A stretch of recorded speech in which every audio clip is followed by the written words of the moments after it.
Ta-da. Whoops. Here we go. Ta-da! Hey, welcome everybody to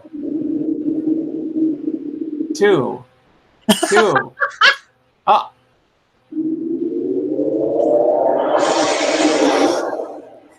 All right, to Astronomy Daily Live. Hey, welcome. It's our last time for that special effect. Well, yeah, it's I've been trying to think about this all day. If they're ending it on their August 1st, their August 1st is actually in 2 days. So I think there might be one more of these, at least one more of these, gonna happen, at least, and then it may continue after that. I'm gonna continue doing this hangout style thing until I can't anymore. Yeah. And so if that is the first, which would actually be August 2nd's live stream, then so be it. But yeah, I think for the time being, I've got a good plan to do this. I was thinking too that maybe I will shorten these a little bit. As well, have them a little bit shorter. I don't, and now I think I've said that a few times that I want to shorten these, and so far it's never happened. So take that sort of with a grain of salt, because it probably won't happen, because once I get started, it's like, really hard to stop. So, all right. Well, I hope everybody's doing well out there in the universe and the world. Things are good here. We had a storm yesterday that knocked out power here. Being in sort of a rural, forgotten, pretty cash poor area. Pretty much any storm that blows through has the potential of knocking out power, and so this is the time of year where I've got a lot of storms. It's a monsoon season, and so pretty much every storm is going to at least blink power, if not completely knock it out. And yesterday it was completely knocked out for about, I don't know, maybe about 3 or 4 hours or so. One really interesting observation that I made with this power outage, and maybe somebody can comment in the chat about this. And I can't be 100% sure of what I observed, but my recollection is pretty clear, because it took sort of a long time. The interesting thing is that the power went out, then there was a lightning flash, followed by a thunderclap.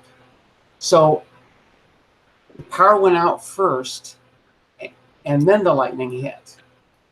So I think that's how that happened. I think it is, because I remember when the power went out, I thought something like, oh,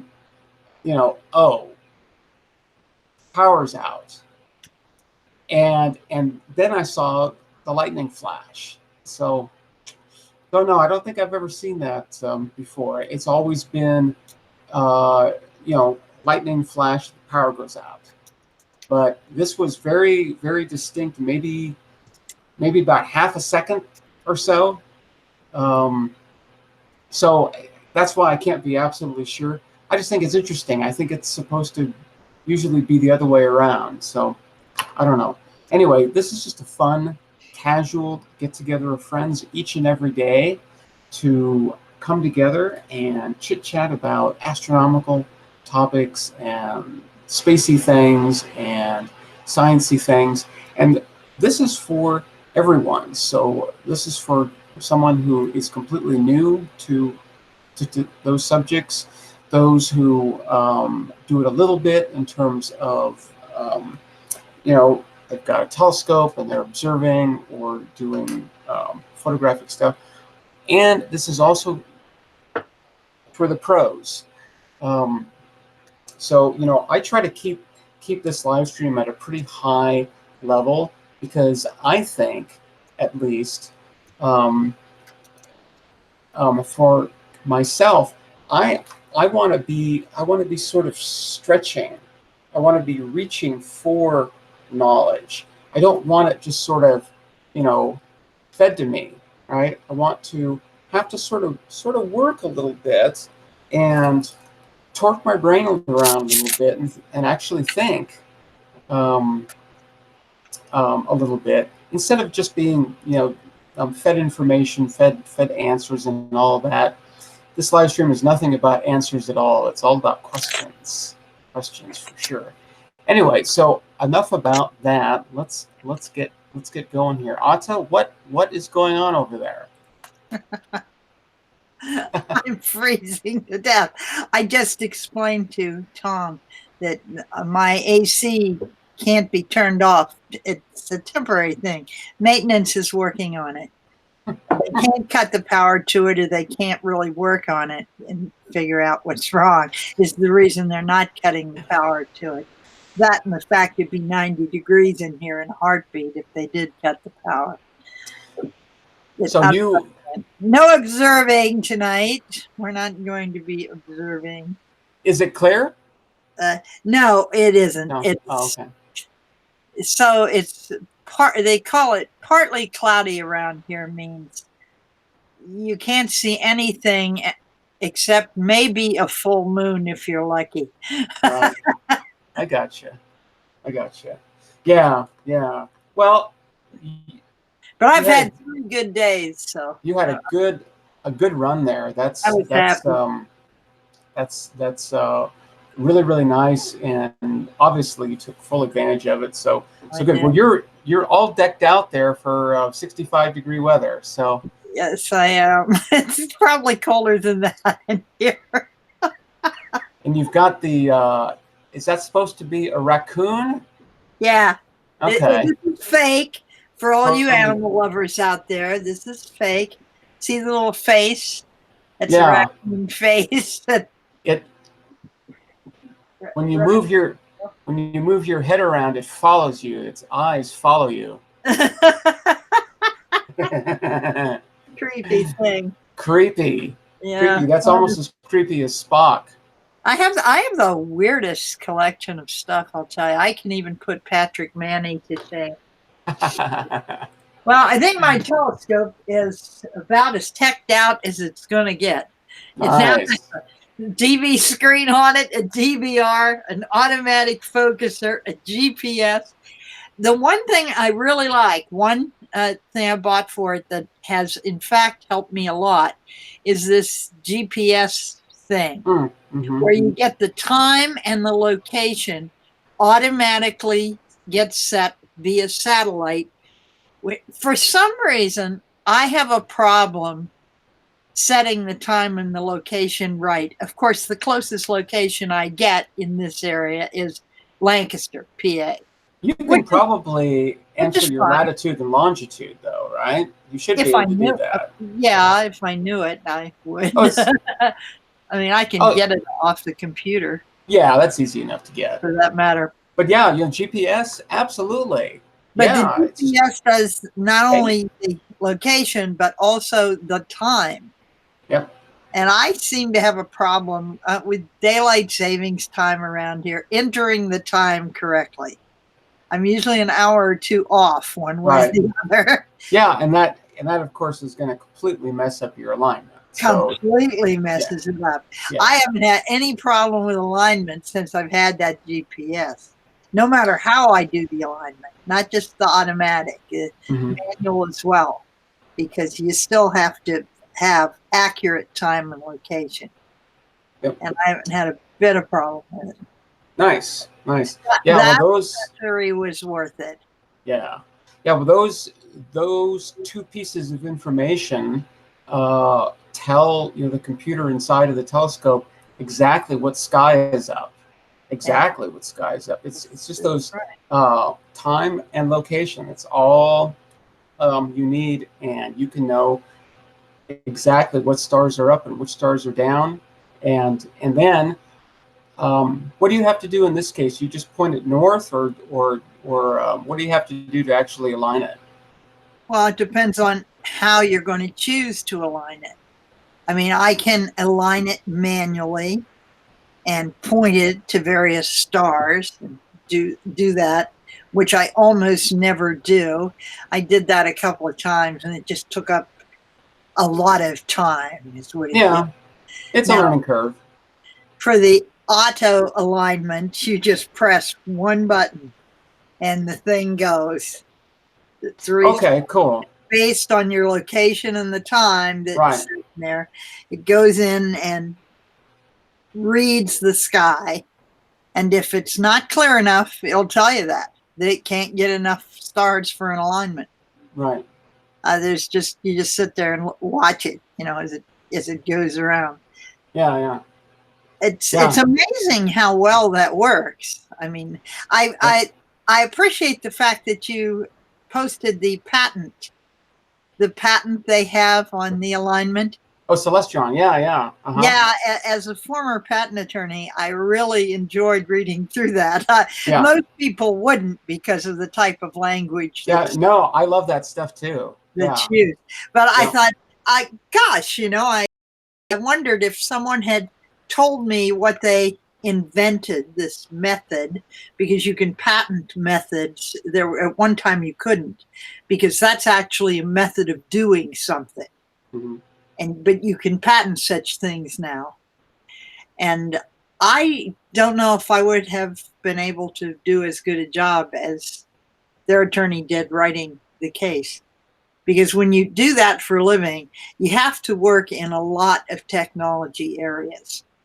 I mean, you may specialize in one, but you work in a lot of them.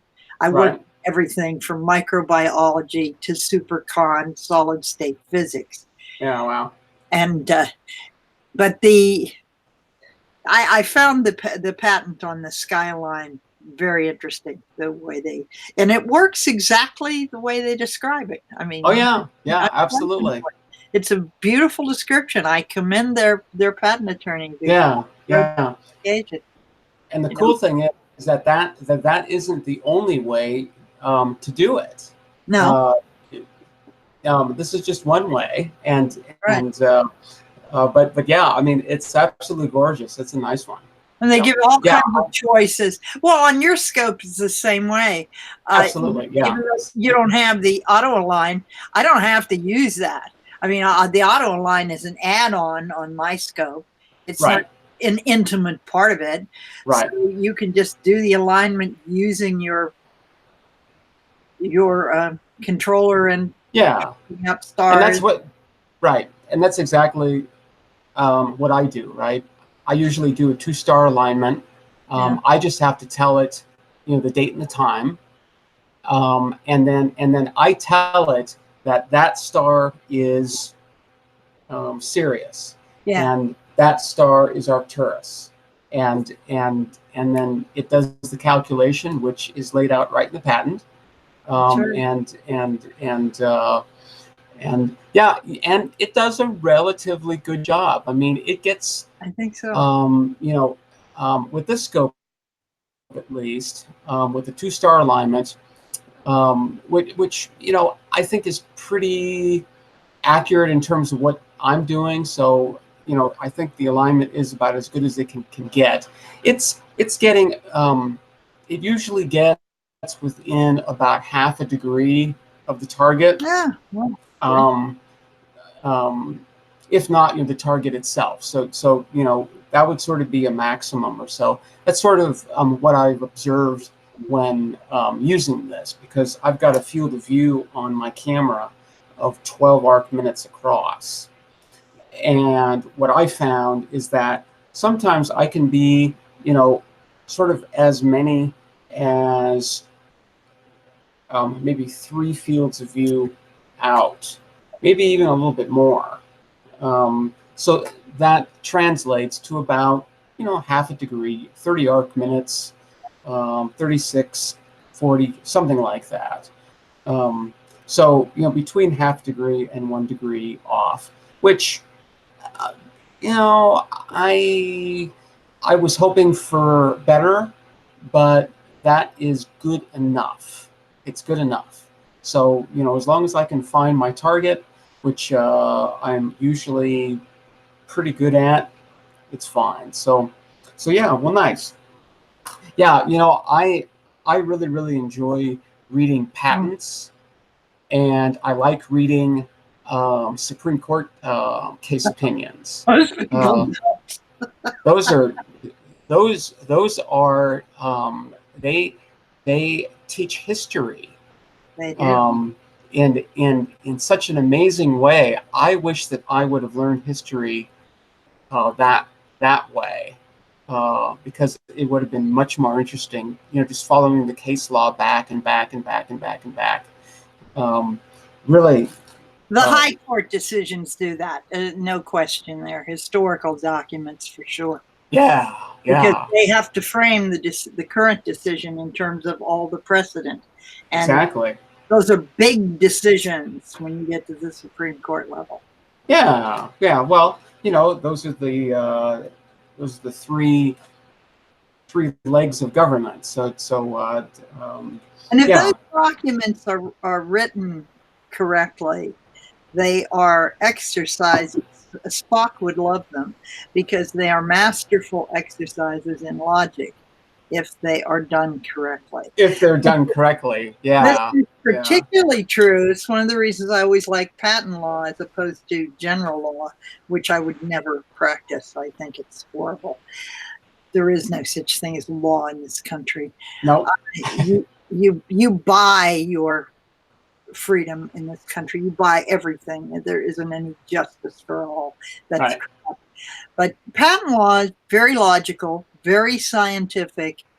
Like a good patent application, like the one you posted, that is an exercise in logic and careful speaking. Scientific language should be very careful.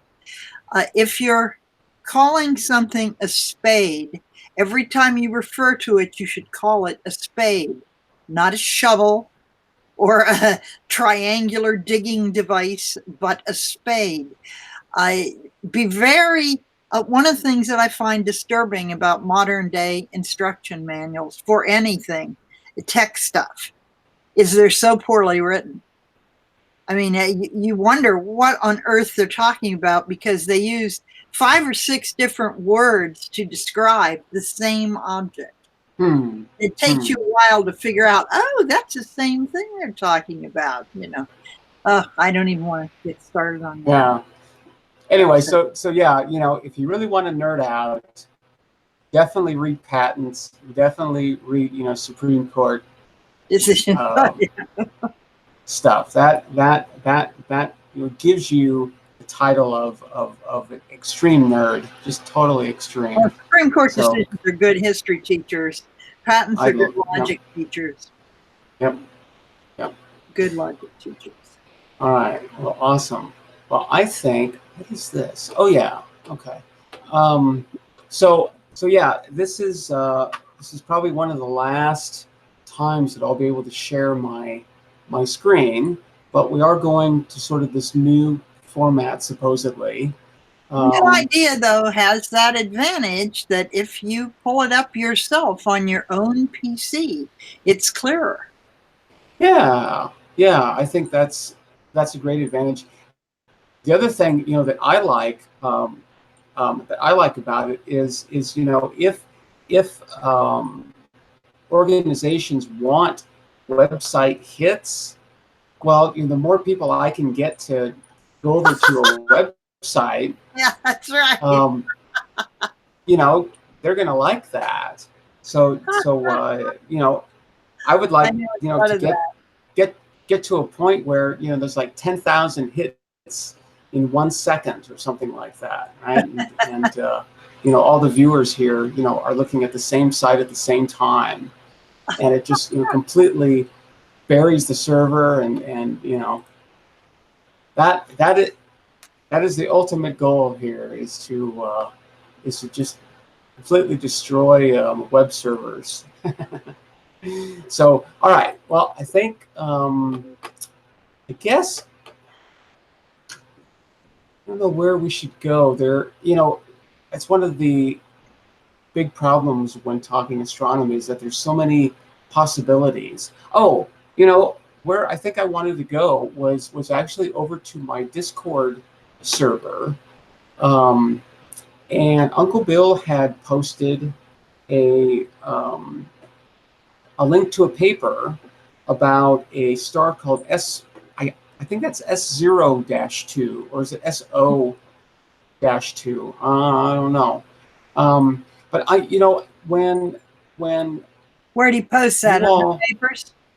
Under science, he posted it under science, under the science channel, and when you all post things over there, I like to try at least to take a look at those. Woo!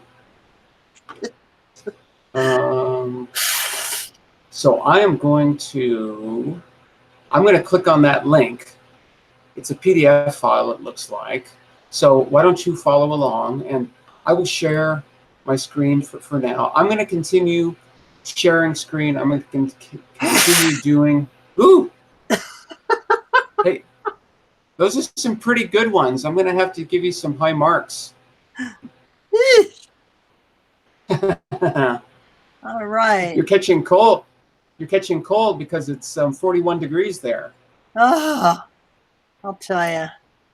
Okay, I'm going to share my screen, and you should go over to my Discord server and click on the link down in Science. It's Uncle Bill's post. All right, so I'm sharing my screen, and I'm going to talk you through this, though. So that's sort of the whole thing, is that I'm going to have to guide you and tell you sort of where I'm going, and then I'll keep an eye on the chat, and I'll make sure that things get addressed over there, because there's not going to be any more panelists either. So yeah, we'll work this out, though, and don't worry about it. It's I'm very I'm fine with all this. We just have to evolve, and I think it will. I think it will, and I think it might even be better. Who knows? Okay, I'm going to click on this link. Hi, Andy. Andy Cowley's in the chat. Yes, he is. Hey, nice to see you, Andy. Yes, ADL DOS attacks all the way. That is the grand plan, is to just hit servers with a million requests and bring them down. Okay, so yeah, I guess Uncle Bill was talking about this the other day. So relativistic redshift, the star I guess that's an S0-2, the galactic center supermassive black hole. Yeah. Well, we'll see about that, but that's probably what it is. Jeez. Look at the contributors. So yeah, I'm scrolling down, I should say. So I'm looking at all the authors, all the authors. It looks pretty good representation, though. You see, United States. Yeah. There's France. There's let's see, France, Spain down there a little bit. Grenada, Spain. A lot of United States. Here's some Japan, Germany. So yay,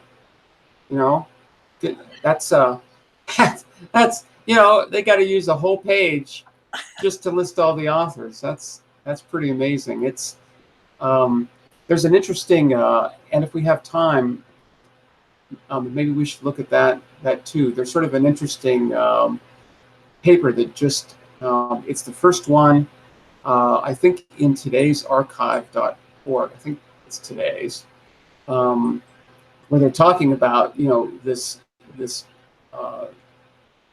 these huge collaborations. This isn't even really huge anymore. It's still huge, but oh, I know her, Andrea Giaz. She's amazing. She's brilliant astronomer. She's all over the place. She's doing so many things. I can't believe it. Yeah, she's great. She's she's got to be in her 40s, I guess, by now. Just to give you some context. I think I know this guy too. Anyway, I'm going to scroll down, read the bold abstract of sorts. The general relativity predicts that a star passing close to a supermassive black hole should exhibit a relativistic redshift. We test this using observations of the galactic center star S0-2. So they actually put a spectroscope on this star and measured its redshift over, looks like, a number of years. Oh, wow, look. So, okay, I'm going to keep scrolling down a little bit. I'm still on the first page. Actually, this is marked page 3. I'm just going past page 3. Just, I mean, I'm doing what I always do, and that is I'm going to look for the pictures and the diagrams first. So there goes page 4. There goes page 5. No pictures or anything. There's our first mathematical equation there. Just some algebra.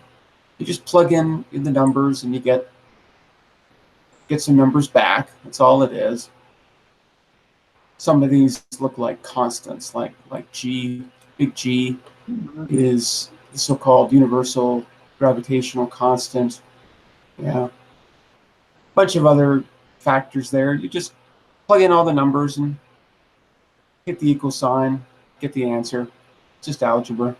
So basically, the paper is saying that our data shows that the assumption of general relativity, the prediction of general relativity, is correct because they found a relativistic redshift. Cool. Right? I mean, that's what they actually found it in their data. Yeah, I'm looking for that data. I'm at the references now. I'm way down page 15. I'm just passing page 15. Still not into any pictures or data or anything else. Coming up on page... okay, so starting on page 18, we're seeing spectra. Seeing spectra for the first time. And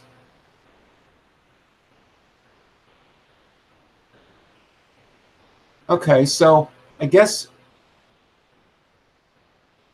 they're looking at, so I'm looking at figure 1, okay, and blow it up a little bit here. So you can see in the lower left, there's a picture, and it's showing actually where S0-2 is. Now it's not showing it relative to the so-called, center of the galaxy, but I'm not exactly sure where it is from here. And then on the right are all the spectra, and I guess each of these deep lines here that you're seeing, see how the orange line and the black line, they sort of dip in certain places? Well, each of those is a different date. See, it says 2018, 7/31, 5/23, 5/13, blah, blah, blah, blah, blah. So it looks like it's going from the latest one to the earliest one. And that's a span of about a year, right? It goes from 7/27/2017, it's a lot of sevens, to 7/31/2018. And you can see that spectral line there, that dip, moves around depending on when you're looking at it. And that is the spectral shift, whether it's a blue shift or a red shift. I guess my guess is that dotted line, the vertical one that's going through the spectrum, that might be where it's supposed to be in sort of the laboratory, with no motion at all. So you can see in the top one is actually blue shifted. It actually has a negative velocity, which means it's coming towards us. But then, actually, I guess we start at the bottom, right? So at that point, it was moving around 2,000 kilometers a second away from us. Looked at it, like 8 months later, and that line had moved to more of a red. It was red shifted, which means that the velocity is even greater moving away from us. 3798, I think it says there. And then they looked at it on April 24th of 2018, and it was even a little bit more shifted. Wow. So almost 4,000 kilometers per second. Yeah, that's pretty fast. That's 1% the speed of light. A little bit more, I guess. Yeah, so that's pretty fast. And then, as you can see, you go up to May, and it's still redshifted, but not as much. And then May 23rd, a few days later, still redshifted, but not as much. And then, yeah, by July 31st of 2018, it was actually blue shifted. Looks like it's coming towards us. So pretty amazing. Now, is 1% the speed of light? Is that a relativistic speed? I suppose it is. That's pretty fast. So, all right, well, let's, I'm going to keep going down here. I'm going to go to page 19. There's a couple other plots here. Okay, so there's a lot more. Yeah, it looks like this figure 2 is showing some orbital parameters. You can sort of see, I guess where 0, is here in the upper left plot, it's sort of like an ellipse. Wherever 0 is, I guess that would be the center of the ellipsoid, I think. So yeah, there's its orbit. Pretty amazing. So yeah, as it zips around this thing, it gets going really, really fast, and then it slows down as it gets further and further away, and then it starts speeding up again. So, the fact that they're seeing that kind of thing in the spectrum with the redshift, pretty cool.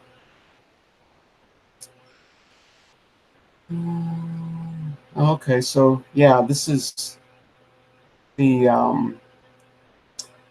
little plot in the lower left is the separation in milliarc seconds from Sag A star, which is the closest approximation to the center of the galaxy. So you can see that closest approach was right around in June of 2018, something like that.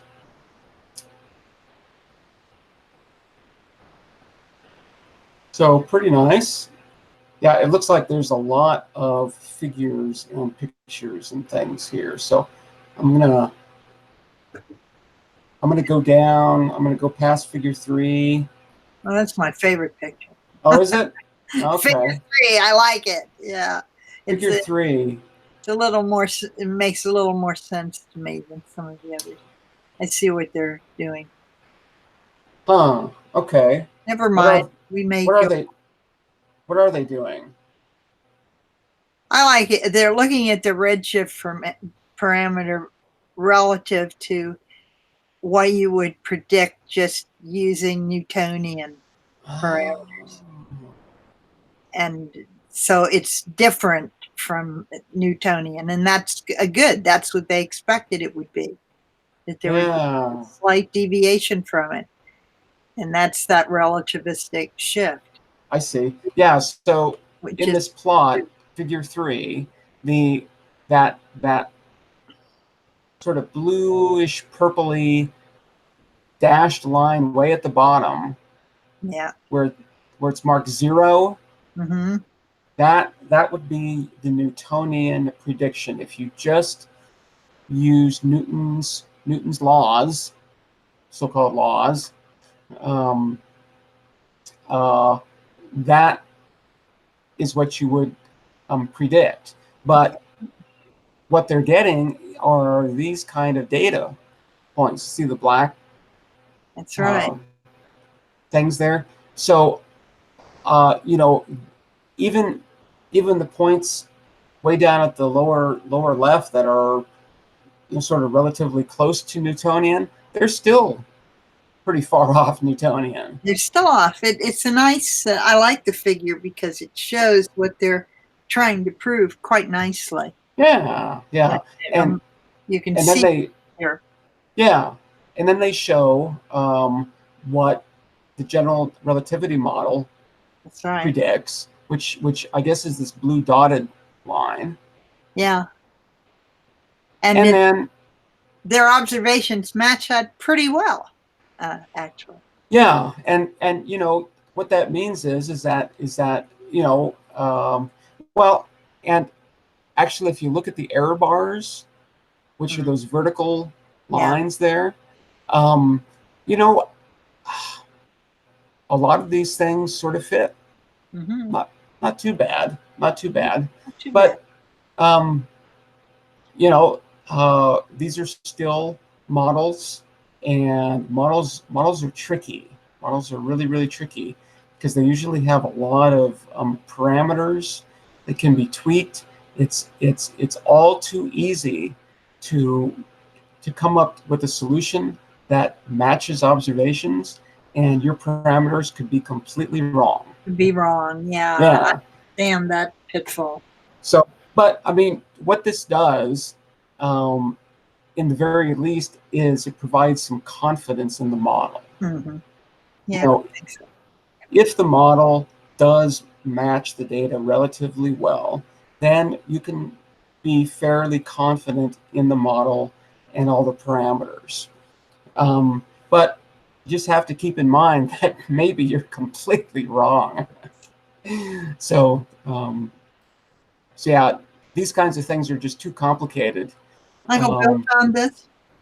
Nice paper, actually. Yeah. He just posted, and like I said, I like to try to look at these things that my friends post. So okay, I'm going past table 1.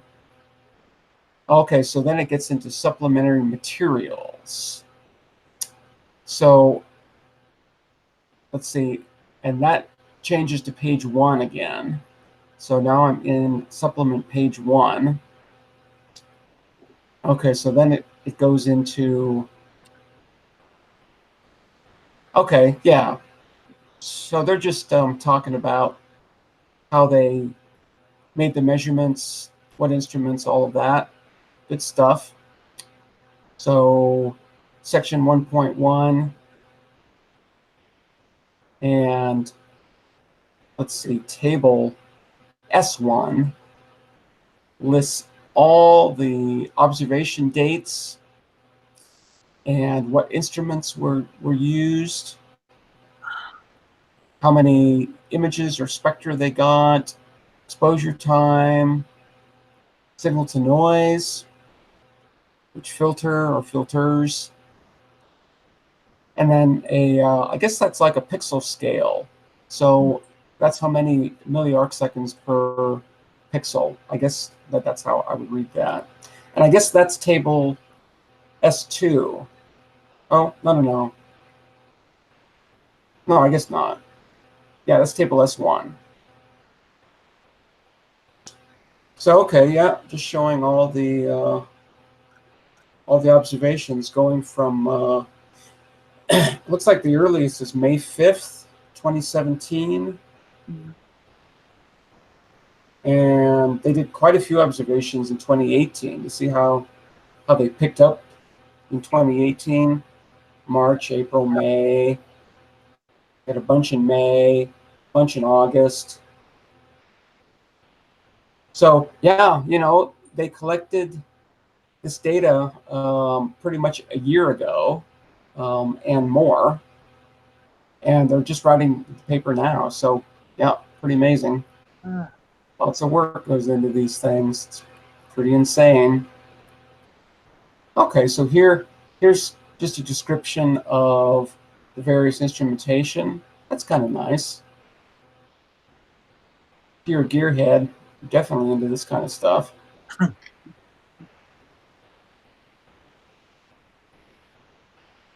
They can be very, very fun and exciting toys.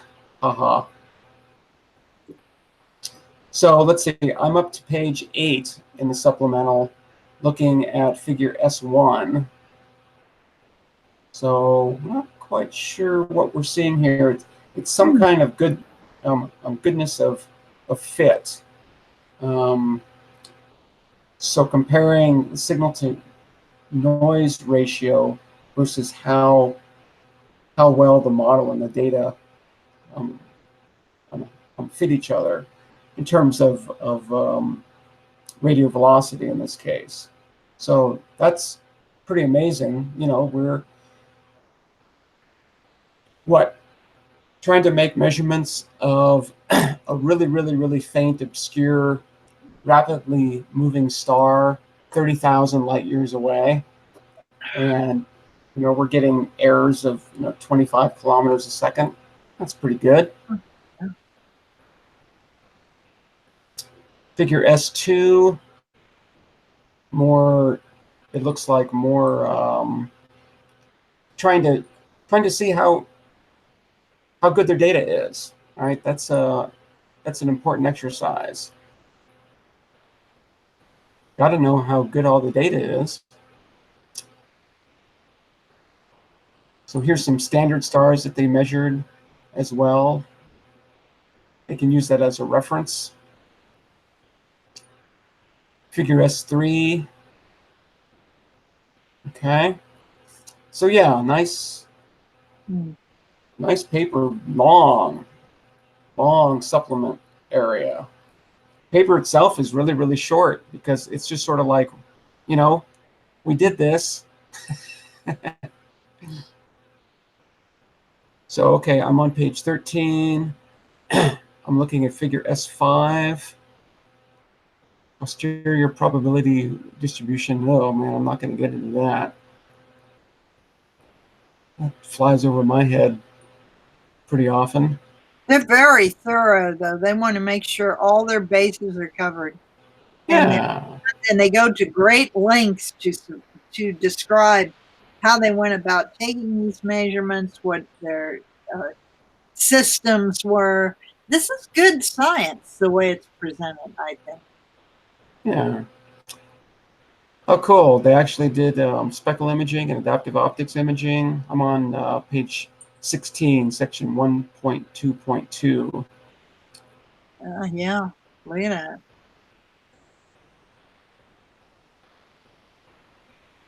One 1.2.4 says alignment of 24 years of data. That's pretty good. Yeah.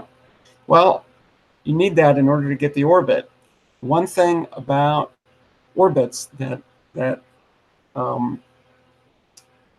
nobody understands is that the most important thing, even almost more important than measuring the position accurately in the sky, is knowing what time it is. And with orbits, you just have to wait. You just have to wait. So 24 years, that's that's a long wait, but it's, well, maybe it's going to be worth it. We're trying to understand what's going on in this region of the galaxy, and it's weird. Okay, so 1.3 orbital fit. So there's some calculus there. Equation S2, some good old second order differential equations. We like them. Most of this is just algebra, though. There's a relationship between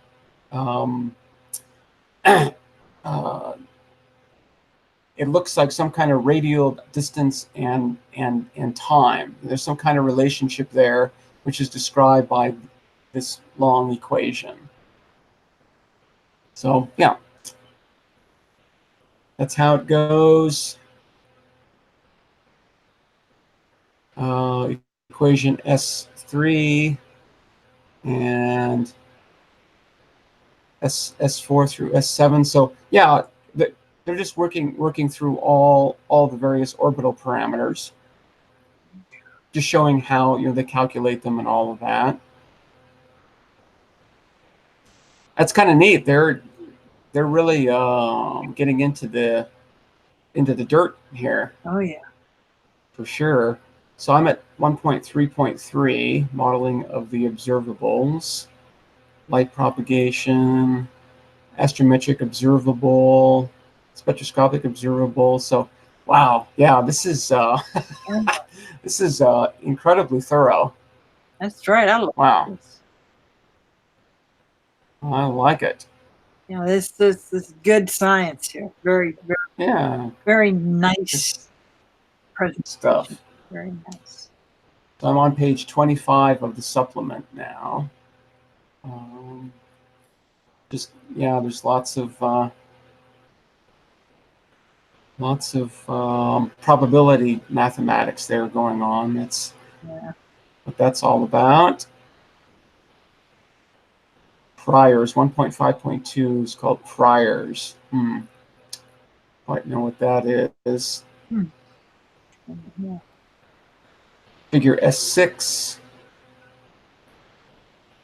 Okay, yeah, that's a big paper. We're gonna have to look into this a little bit and see if we can extract anything interesting out of this. It's that's a pretty massive paper. Wow. So I'm on figure S8. And yeah, we're just going to go for a look, I think. I'm not going to try to get into this. But wow, substantial amount of effort for sure.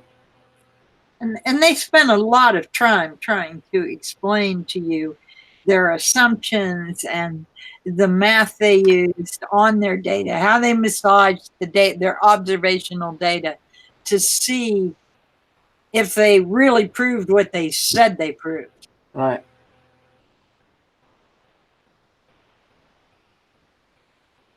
Yeah, so here's on page 40 and going into 41. They're talking about various model parameters. You can read through them. There are 7 of them there that look pretty complicated. So, like I said, these models are usually really pretty far out things. Yeah. And this is this is exactly what I mean by that. They can get really complicated really, really, really fast. Yeah, they're just trying everything to massage this data. It's pretty incredible. So I'm on page 42 of the supplement. Wow. Huh. This goes on and on and on here. So Yeah, I think it's got 10 or 15 more pages. wow. Yeah, probability distributions, which in order to really understand these, we'd have to get into them a little bit. But it looks like orbital parameters. I'm seeing velocities. I'm seeing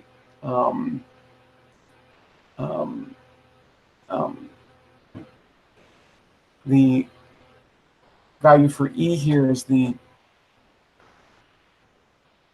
eccentricity, which is an important parameter for orbits. So I think all this data is probably orbital data. And like in figure S13, they're just showing what the probabilities are for, these parameters being this or this or this. Yeah. Figure S14, S15, S16.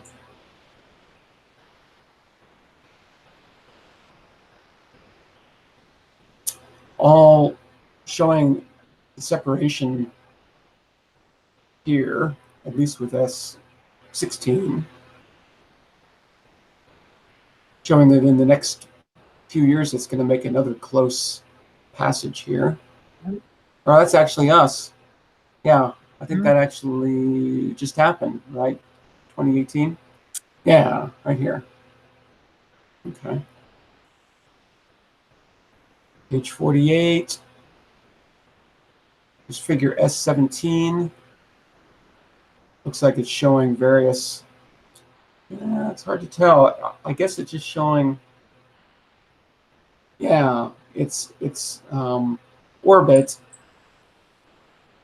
This looks like an orbit distance of some sort, and 0, 0 is that. I guess it's that little dot right there. Wow.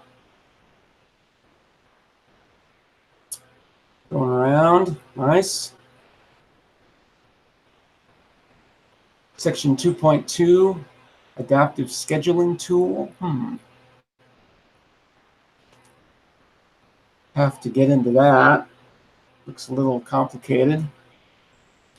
I'm on page 53. Now I'm looking at table S13. Yeah, this is sort of jumped over my head. Sure. That's all right. We'll keep going. Figure S18. Radio velocity measurements. Cool.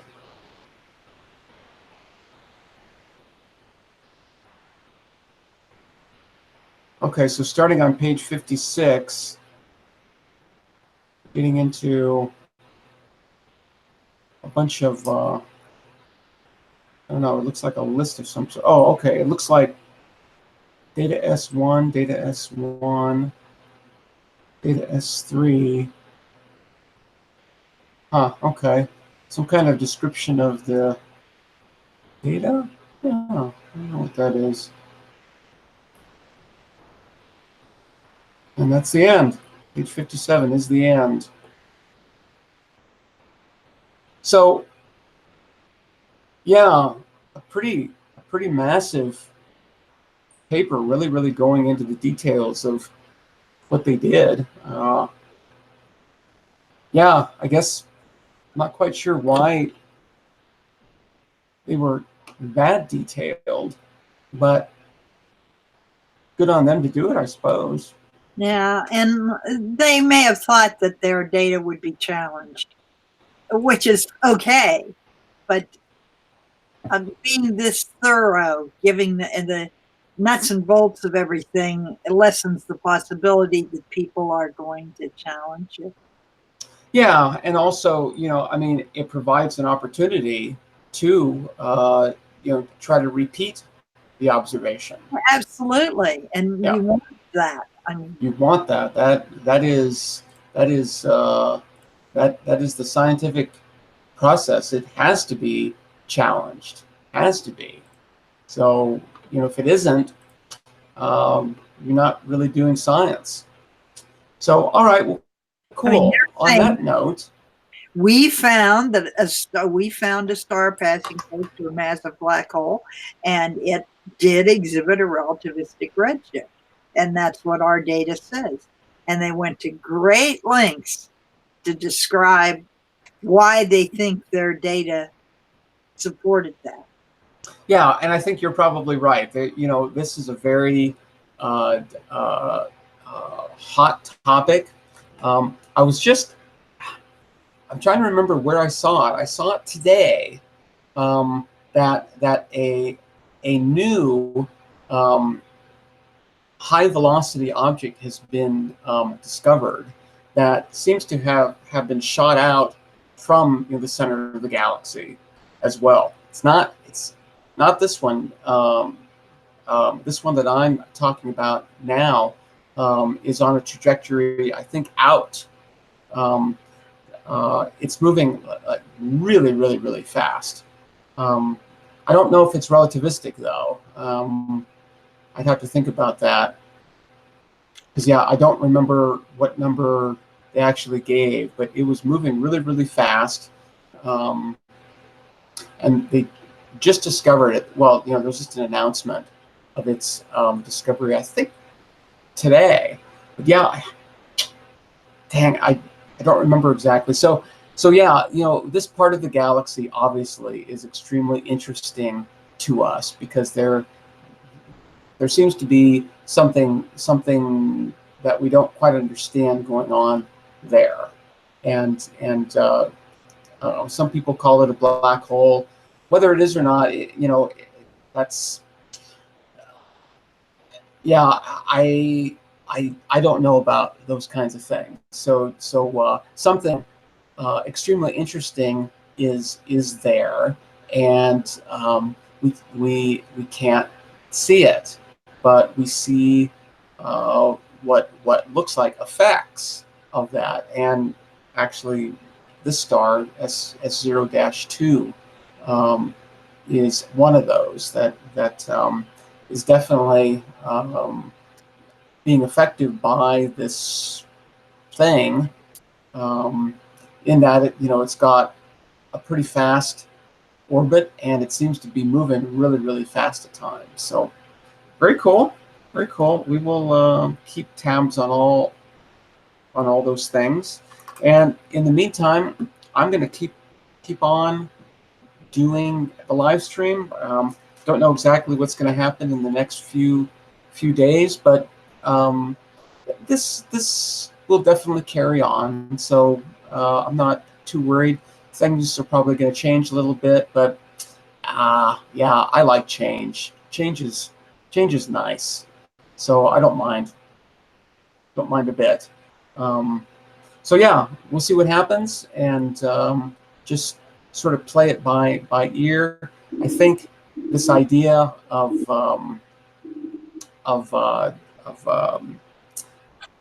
following me along, I think that's a good one. It's going to keep you on your toes, but I will hopefully be a relatively good guide. So I've got to learn a little bit too about that, see how that works. But I think it is. I think it's going to work. So okay, well, it's just coming up to the hour. So good time. It is time. It's time to beam up, and yeah, I'm getting the signal in this ear, and Atta has already beamed up, so she's gone already. she turns into a pumpkin, and it's, you know, it's not something that necessarily wants to be seen. So it's best for her to exit first and then do the pumpkin thing. You know, let's do that somewhere else.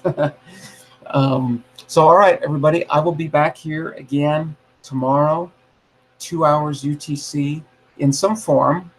Don't know what,